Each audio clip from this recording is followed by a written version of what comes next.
ওহো, তাড়াতাড়ি একটা গরম মশলার প্যাকেট দাও তো। হ্যাঁ রে মারুতি, এত রাতে গরম মশলা কি করবি রে? আরে মাংস বসিয়ে তাড়াতাড়ি দাও, নামাবো মাংসটা। এত রাত্রে মাংস কি ব্যাপার? রাত্রে তো তোরা মাংস খাস না। আজকের কি কোনো অনুষ্ঠান আছে, বিবাহ বার্ষিক পাচ্ছি নাকি? আরে আমি তো ওই সন্ধ্যাবেলা তো রান্না করতাম, শাক সেদ্ধ রান্না করতাম। শাক তুলতে গেছিলাম, দেখি না মরা মুরগি পড়ে আছে। আমাকে টিপে দেখি ভালো আছে, বাস কেটে ঝাল। এবারে গরম মশলা ওই দেবো, যে নামিয়ে দেবো। তাড়াতাড়ি দাও।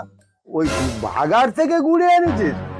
আরে ওটা তো আমার বোনেদের ওই ইঁদুরের বিষ খেয়ে মুরগিটা মরে গেছিল, দেলার আবার 10 টাকা দিয়ে ফেলতে দিল। তুমি কি বলছো? এ বাবা, কষ্ট কষ্ট দু পিস খেয়ে নিয়েছি, এবার কি হবে? এবার কি হবে? মরবি। আর না হলে সরকারি হসপিটালে যা,